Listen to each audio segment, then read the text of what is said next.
Hello, everyone, and welcome back to the Cup Council. How are we all?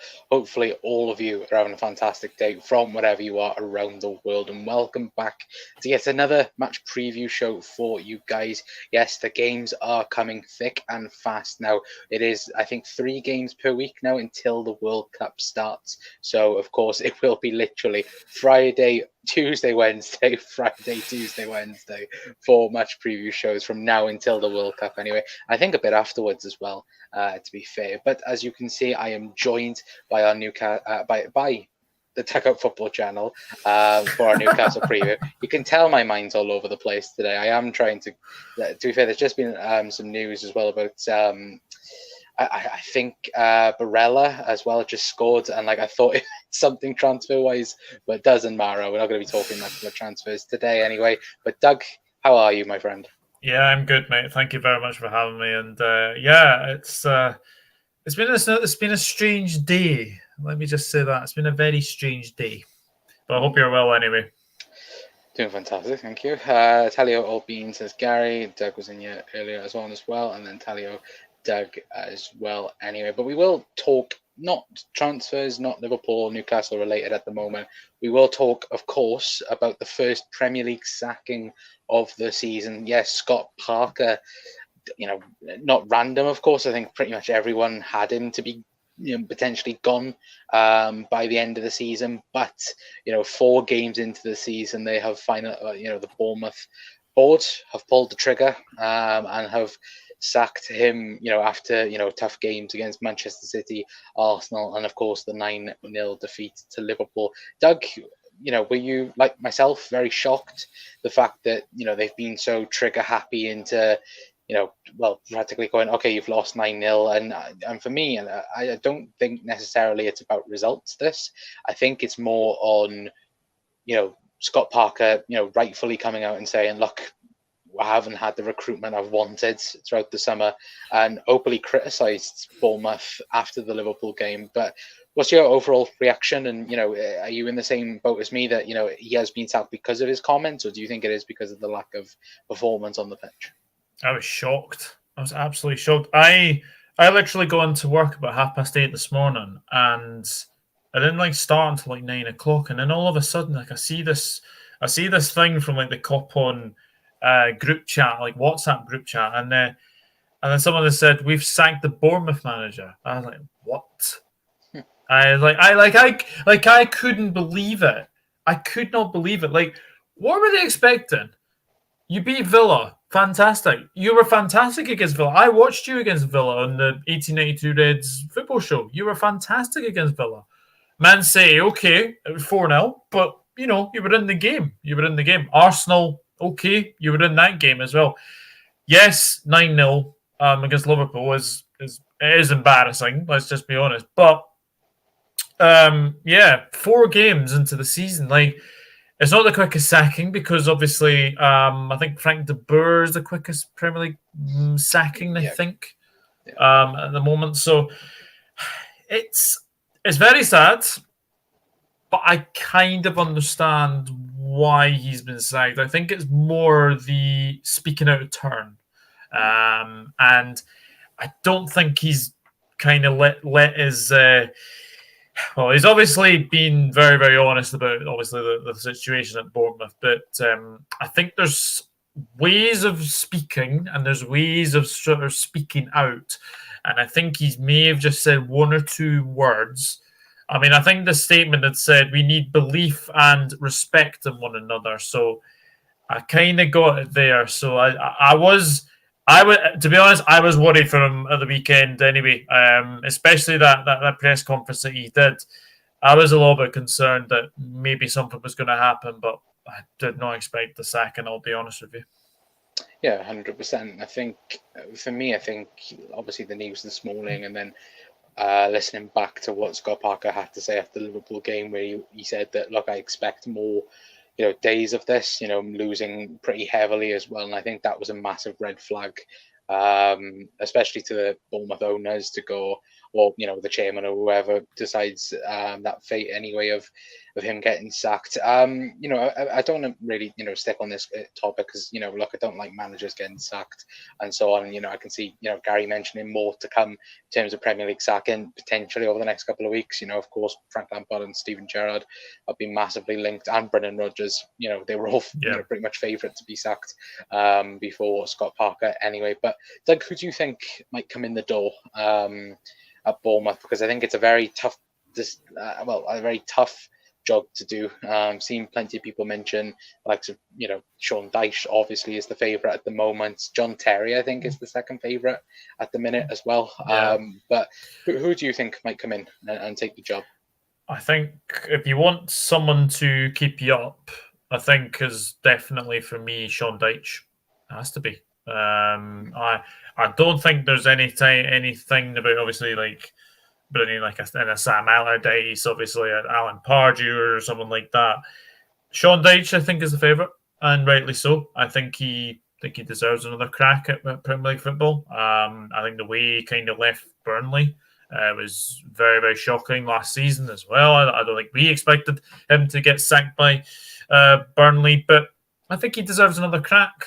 So for me, Sean Dyche, I think, is probably the favourite at this moment in time. I can't really think of anybody else. I mean, the only other one that really springs to mind would probably be Slaven Bilic, possibly. But I'm not so sure if he would want to go to a club like Bournemouth. But it's a very, very difficult one because John Terry, I'm not so sure if he's properly set for being a number one yet. I'm not quite sure about him yet. So for me, Sean Dyche would be the obvious favourite for me. Yeah, I'd 100% agree with you as well. And chat, let us know down below as well who you would want, not who you'd want, who you think Bournemouth are going to appoint as their new manager. I think it's without doubt. I think Sean Dyche is going to take that over. I think he fits the mould perfectly well there with Bournemouth as well. Tatar Scotty as well. I don't know what that's about. I think it was harsh to sack Parker, but I completely understand why they sacked him because of the context, whining to the media about the lack of quality with the squads. Well, to be fair, you look at it though as well. You look at the likes of Nottingham Forest and Fulham that have spent money. Now I know Bournemouth have spent a bit of money, but they haven't spent anywhere near the amount of the likes of of course, Nottingham Forest and Fulham coming up to the Premier League as well. I think Bournemouth will appoint John Terry or Thierry Henry as manager. Terry wants to get into management, and Henry was spoke about Bournemouth a couple of years ago. I don't know. Could be potentially. Of course, I think Thierry Henry's got managerial experience on obviously Monaco and the MLS as well. Like I said, Klopp is the great flyer. If you're talking about transfers, mate, I just think he's been put in a tough position at the minute, mate. More sackings to come as well, says Gary. My dad taught me to never steal kitchen utensils, but it's a sin. I hate you all. Liverpool isn't in the market for anyone. There's still a percentage, mate, but again, it looks highly unlikely by the day goes on as well. But I think the sacking is harsh. I understand why they sacked him because it rattled the owners. Parker whining. Parker clearly agreed to the budget as well. These managers and players have too much to say for themselves. But to be fair, to argue that point as well, Chris, I think, look, if he's openly unhappy with the squad, at the end of the day, it's his right realistically to have a say on it, in my opinion, and to not have a massive whinge, of course, but thingy his frustration out anyway. But we'll move on then from Scott Parker and the Bournemouth situation. Yes, Leeds. Yes, Leeds have equalised. Yeah. Who scored? I'm not sure. Brentford have just equalised at Palace as well. It's not coming up at the moment, but yeah, Leeds have just equalised against the Ev, so that's good. go. I know Jack's doing a watch along over on that channel anyway, but we're going to talk about Newcastle then. And Doug, how impressed have you been with Newcastle? Of course, getting a draw last time out against Wolves, of course, getting a draw against Manchester City as well. Of course, they are missing a couple of key players for this game. We will mention it when we do bring up starting 11 predictions and so on as well. But they are currently without John Shelvey, Callum Wilson, Bruno Guimaraes, Alan St. Maximin, and Alexander Isaac. Isaac, of course, because he hasn't gained his visa in time, so he will miss tomorrow's game against Liverpool. But the rest are out due to knocks and hamstring injuries at the moment, anyway. But Doug, what have you thought of Eddie Howe's side so far this season? Very improved, very, very improved. We obviously watched them against Manchester City. I thought they were excellent against Manchester City. So unlucky not to win that game. I think as the game sort of went through the arrears, I think there was going to be a period with Manchester City where we're obviously going to dominate them. But I was very impressed with them then. Against Forest, they played very, very well. I thought they were very, very good against Forest.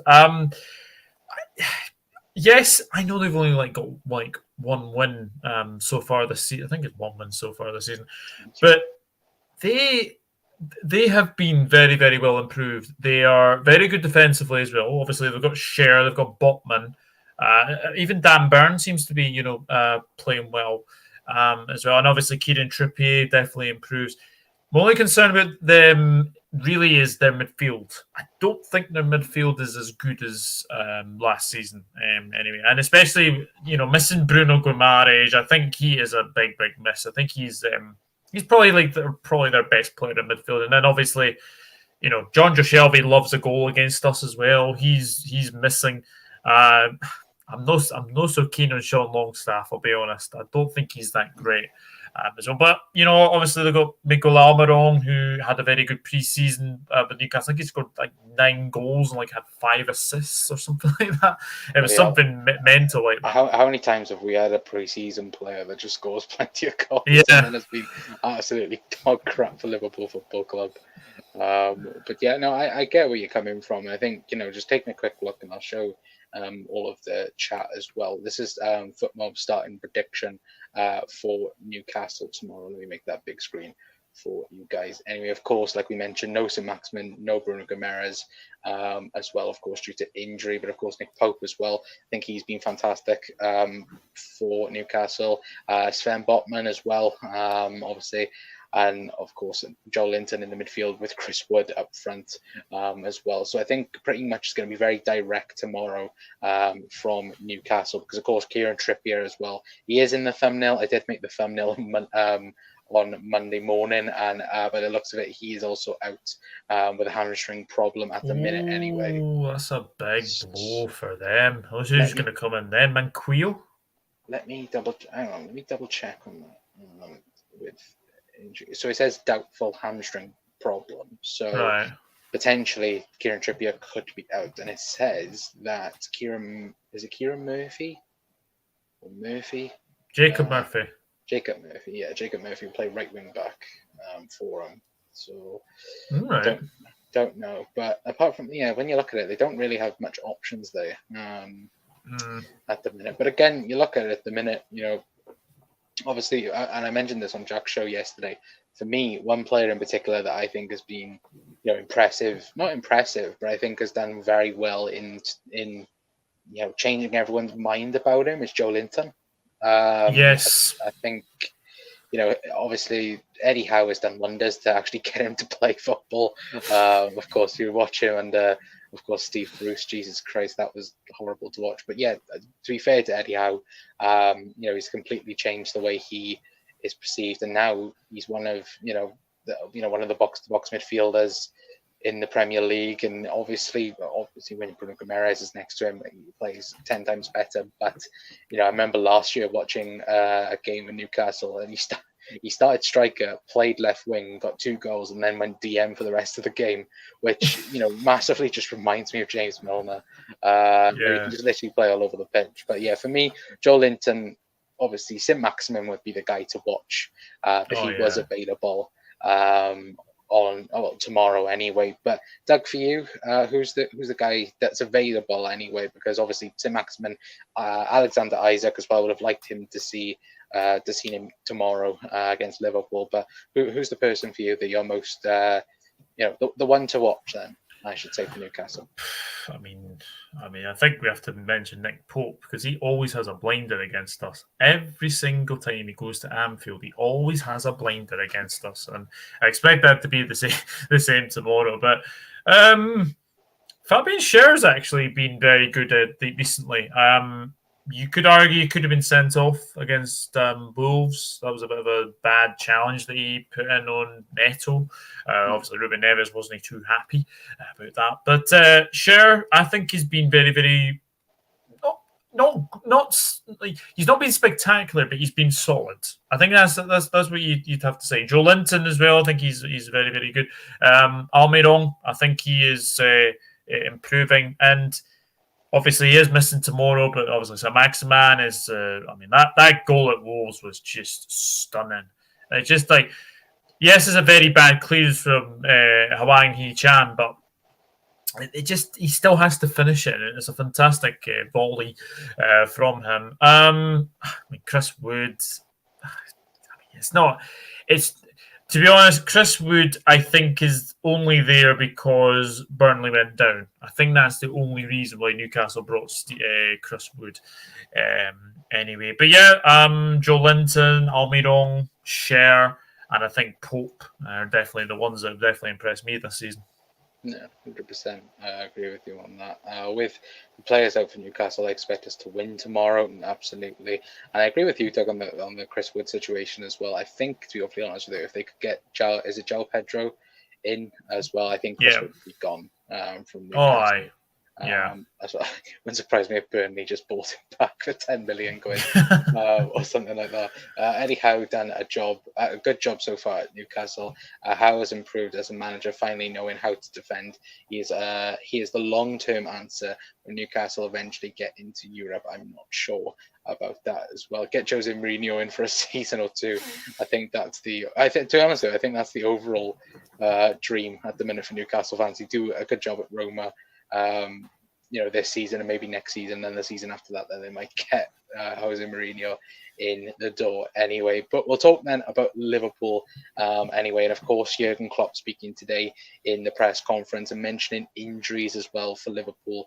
Of course, before anyone goes at me with injuries, no, there's not any new injuries to be worried about. Of course, he was speaking about returns to the squad anyway, as you can see. But there, Klopp says Jota will be back in training on Thursday and Thiago will be slightly later. So fantastic news. We've actually got players coming back. Of course, Diogo Jota, a big miss for Liverpool, in my opinion, over the last couple of weeks. If he gets training Thursday, training Friday, could you see Jota potentially being back for the Merseyside derby and being a part of the team? Possibly. I mean, obviously we've got Big Darwin coming back on Saturday against Everton anyway, but I don't know if he'll start that game. I think he might come off the bench. If he's Nathan Anderson, Jurgen Klopp's never going to put him against Conor Cody. Not a chance. Derby. Not a chance. No, Jota is a big miss for us. I think he's big boost if he's obviously on the bench for the Everton game. But obviously not. Then we'll probably see him back for Napoli next week. So we might see him there. Thiago potentially coming back as well. I think Matip was pictured in training today. Yeah. And also Ramsey, I think, as well. I think he was pictured in training. So I think they were back on Monday. So there's definitely like options now going to be coming back for us anyway. But no, big boost to see Jota potentially coming back. Hopefully he's back for the Merseyside derby, but if not, he'll definitely be back for Napoli. Yeah, 100%. I think as well the great news about Thiago as well. If it is even sadly if he has to miss the Merseyside derby. I think then it would have been about 4 weeks he's been out for. That was the time frame around it, which I think that's obviously very positive news as things stand as well. And of course, there was slight concern about Harvey Elliott as well with the hamstring problem. But again, nothing's been reported on it. He's completely fine. Of course, people were, complaining on Twitter, as they usually do, about, oh, he's training by himself. And it's like, no, he's completely fine as well, to be fair. Anyway, but again, to your comments, if Rubbish Jarrah can get managed, anybody can, so Terry can get it as well, says Michael. 7-0 Newcastle. I think that's, hopefully you're saying 7-0 to Liverpool against Newcastle. But then, my friends, of course, Southampton are winning. My horrible luck predicting Southampton continues. I think I did pretty well last week in predicting games, apart from the Southampton one. I think I said 1-1 against United, and it was 1-0. Yeah, you actually won. You actually won my predictions one, so obviously well done. It has finished at Crystal Palace, Brentford 1-1. Fulham have beaten Brighton as well. That's a really good result for Fulham. And Southampton still lead 2-1 against Chelsea. And you're asking who scored against Everton. I'm going to get this horribly wrong. Sinistra? Don't ask me. Of course, they don't ask me. Anyway, but of course, we'll continue going about what Jurgen Klopp said. And before I do actually bring it up as well, of course, he did speak about transfers. And this is the only type of part of the video where I'm going to talk about transfers. If you want to watch transfer videos about midfielders, we spoke about it yesterday. Me, Doug, Jack, and John were on the show anyway. But of course, Jurgen saying, I'm not careful with spending money. We get told what's possible, what's not possible. There's no criticism in that. We become champions after a summer when we didn't sign anyone as well. So again, he did speak about midfielders. He was asked whether or not Liverpool are still in the market. He said ish. But again, of course, all the midfielders that we mentioned yesterday are now reportedly, was it Saido or Siedo, £100 million for him. Ruben Neves unavailable unless you want £100 million. Lima as well. RB Leipzig today come out and said he's not for sale. He will be staying there for this season as well. And the only player that is currently available, which I want Liverpool to go absolutely nowhere near, is Yuri Tillemans. In my personal opinion, I don't want Yuri Tillemans anywhere near Liverpool Football Club.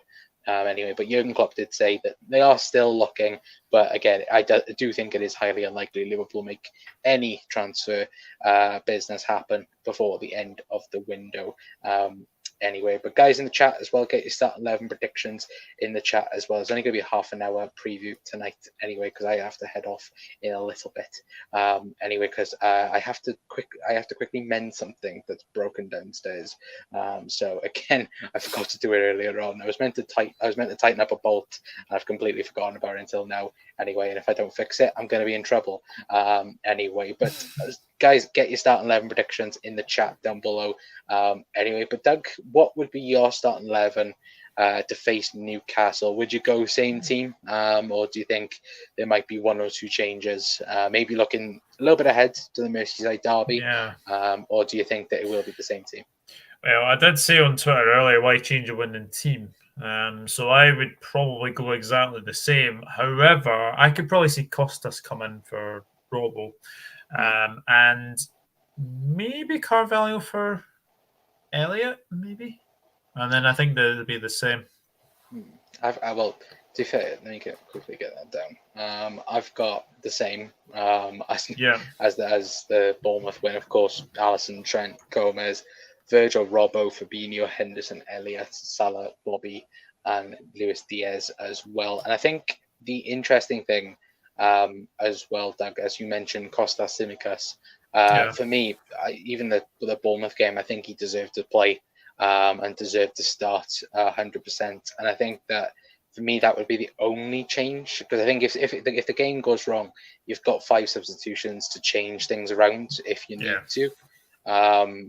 And of course, obviously, that Merseyside derby is going to be, of course, physical as anything. So you're hoping, as I quickly press the button, you're hoping, of course, no injuries, no impact or anything like that. So yeah, for me, it would be Costas for Robbo if you're going to change anything with the team as well. But again, you don't know whether or not, of course, we're going to see Curtis Jones potentially have a couple of minutes at the end and so on. You just don't know to be honest with you. And hopefully as well, we do get to see a return, to a couple of faces as well. Joel Matip as well.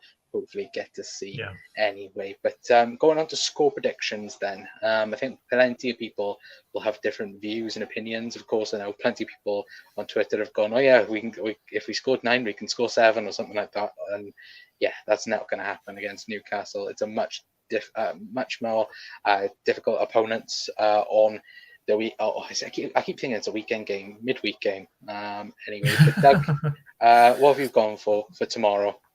I've gone exactly the same as last season, 3-1 Liverpool. Okay, I could see that. Goal scorers for you? Salah had so many chances against Bournemouth. I would not be too surprised if he scores tomorrow. So I'm going to go Salah, Diaz.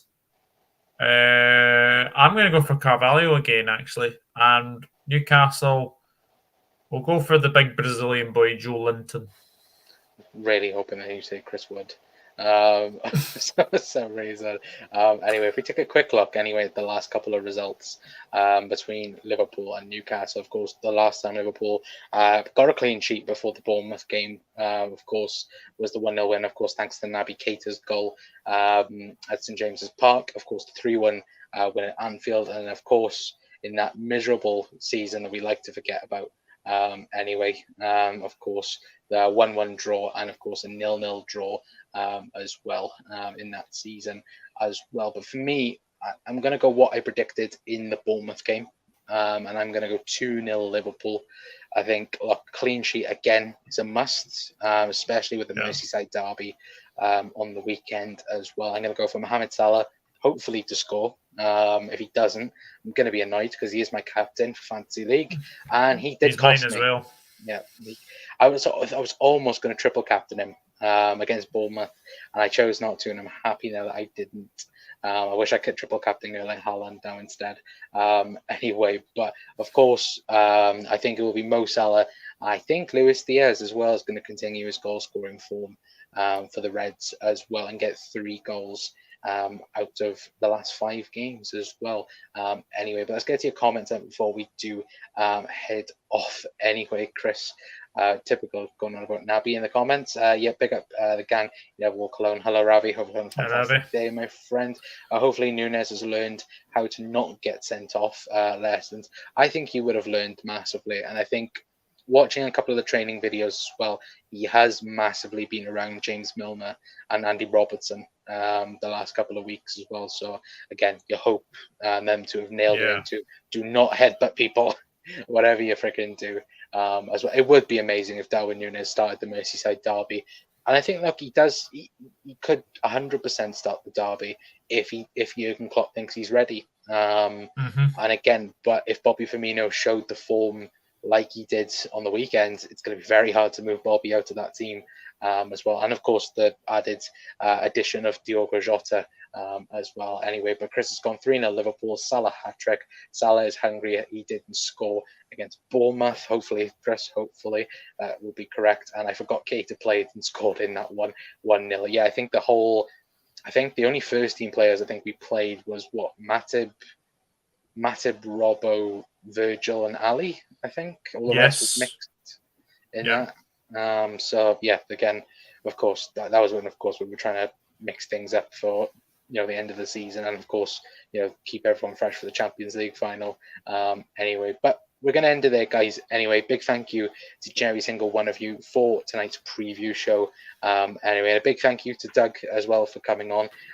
Doug, if you've got anything else to say, mate, about the game, and if you've got anything coming up on your channel as well? Not so far, mate.